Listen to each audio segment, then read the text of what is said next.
Hi and welcome back to Cheeky Crypto. My name is Nick and today guys we're going to be jumping down into the world of XRP, taking a look at the most recent price action and what we think is likely to happen next. As I get into this video, if you find it useful and informative, smash that like button. I really do appreciate that. If you happen to be new to the channel, then why not go ahead and subscribe, tap the bell, select all the notifications, and in doing so you will be kept up to date with absolutely everything that we do here at Cheeky Crypto. And if you haven't yet joined us in Discord, guys, you're missing a trick. Check it out, linked in the description down below. It's a fantastic community talking crypto 24/7. It's completely free and I don't think you'll be disappointed by what you find down there, so go ahead and check it out. Let's jump right down into this one though, right? So what we're going to do is we're going to be taking a look at Elliott Wave theory, we'll take a look at smart money concepts, and we'll kind of get a good idea as to kind of what is going on those time frames. As you can kind of see, the previous video we were kind of expecting a bit of a move to the downside. We did actually kind of see a little of a surge up before we pulled down, and I think our macros are still very much the same. Okay, this is a macro view of what was going on with XRP. Now we're going to be taking a look at more of the short time frames in this particular video. So we'll kind of draw another horizontal line just here. And we'll keep track of what's going on there, and I'll draw a little arrow so we know to put a thumbnail there when I do design one. So let's go ahead, jump down into our hourly chart. Okay, so as you can kind of see, we still have this three-wave drop to the downside expected, but on our hourly chart it's actually looking pretty good.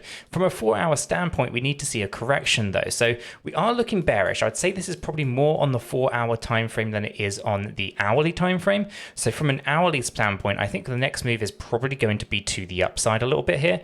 Nothing too major. I would probably say that we're going to be testing some of these highs just a fraction more, so I'd probably be looking at maybe around 51 cents, something to that effect.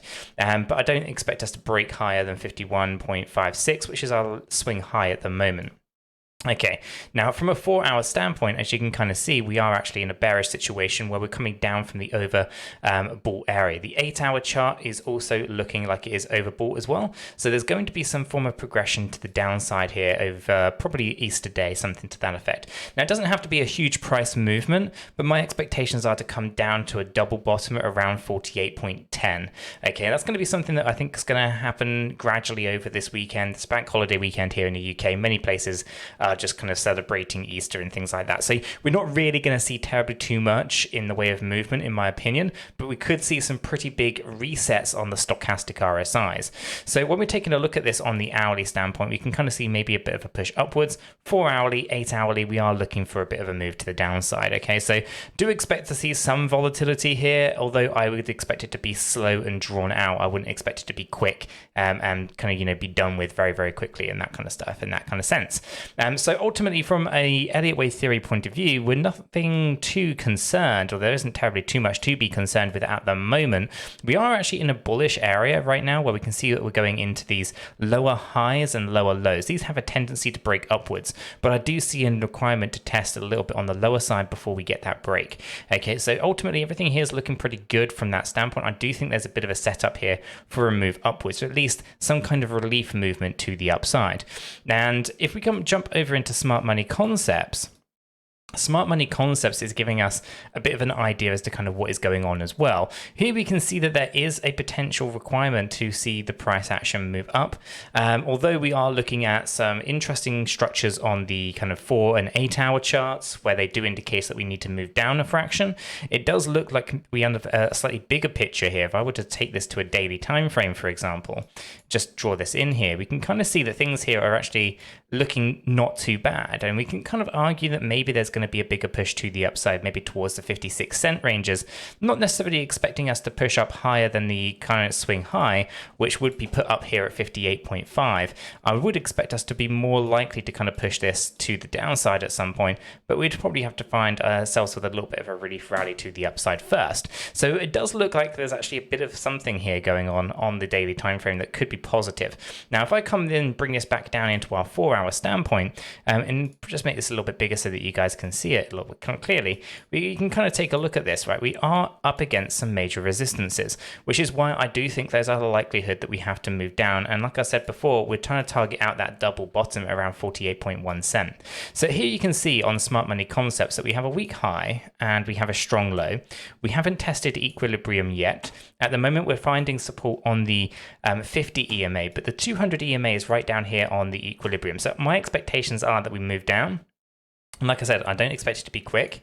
We'll come down to a double bottom, and hopefully our equilibrium, well, not our equilibrium, but our 200 EMA here might actually come up and become support. Now, it's possible that we do lose this area and we come down a little bit lower than 48.1. And, I'm not opposed to that at all. So it'll be interesting to kind of see. But I think a move down to equilibrium is kind of something that I would expect to see. Now, you've got these red areas here. These are internal sell order blocks, and we've got these buy order blocks down here. So we know that the buyers are a little bit lower in the price chart, and sellers are not too far away from where price action is right now.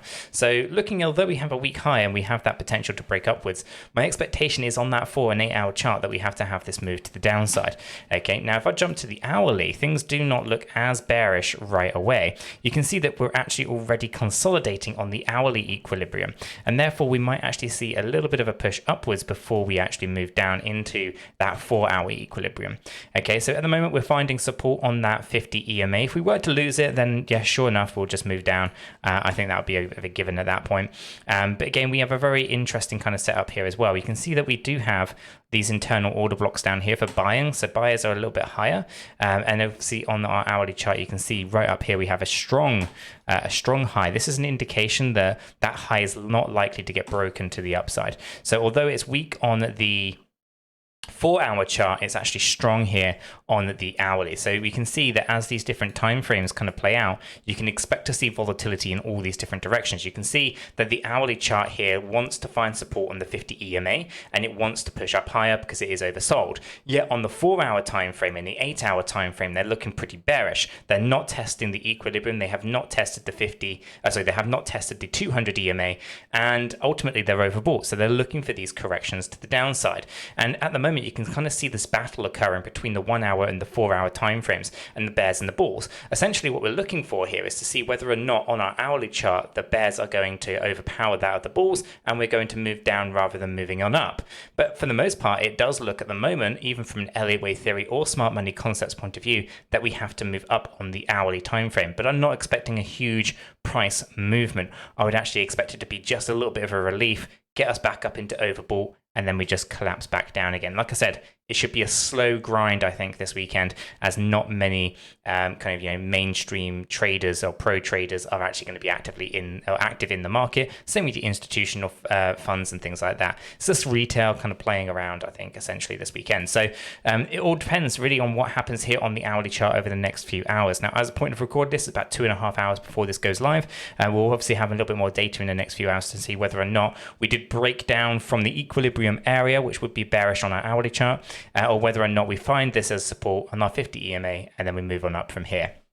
Okay, so ultimately everything here is still up for grabs. Now, if I take a look at the daily time frame here, just bring this into our daily here, you can still see that we did tap into this higher range briefly with our swing high, then we really broke back down. So as far as I'm concerned, we don't have to move up higher into this X wave. It does look like it's kind of done, and we should be now thinking about that Z wave. But again, I think that's going to take some time to play out. I still see some relief rallies occurring on those smaller time frames, specifically even this daily time frame. I can kind of see a need to have a bit of a relief upwards, right? So we can see here that we have a potential diagonal. It could be a diagonal at this point. If I draw it up as a diagonal, it'll give you an idea as to kind of where my mind is at.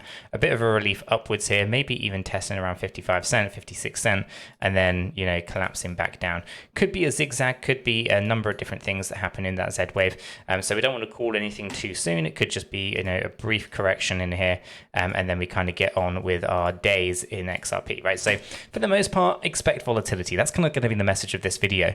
I do expect to be able to trade this quite well. I would have thought there would be some fantastic trading opportunities, specifically as we take a look at those hourly charts and 4 hourly charts. We can see that there's some good opportunities to be scraping and scalping some fantastic deals in terms of going long or going short on the market. So there's going to be some fantastic opportunities if that is what you want to spend a weekend doing. Ultimately, by Monday, I think we'll be a totally different position for XRP, and we could be looking at either a fantastic rally occurring, or more pessimistically, a bit of a move to the downside to test our lower trend line before we actually start to see that move to the upside. So again, I think it's going to be an interesting kind of weekend, but ultimately all eyes are on next week when we kind of test either the lower end of our parallel channel or we get that break to the upside. I'm going to leave this video right there though, guys. If you have found it useful and informative, smash that like button. I really do appreciate that. If you're new to the channel, then why not go ahead and subscribe, tap the bell, select all the notifications, and in doing so, you will be kept up to date with absolutely everything that we do here at Cheeky Crypto. With all that said, done and out of the way, I hope everyone has a fantastic day, and I'll catch you all in the next one. We are not financial advisors, and none of what we have communicated verbally or in writing here should be considered as financial advice. It is not. Do your own research before investing in any digital asset or affiliate offers, and understand that investing in any crypto is risky. If you do, you need to be prepared to lose your entire investment. This video is for information and entertainment purposes only. All our videos are strictly personal opinions. Please make sure you do your own research and never take our opinions for financial guidance. There are multiple strategies, and not all strategies fit all people. Our videos are not financial advice.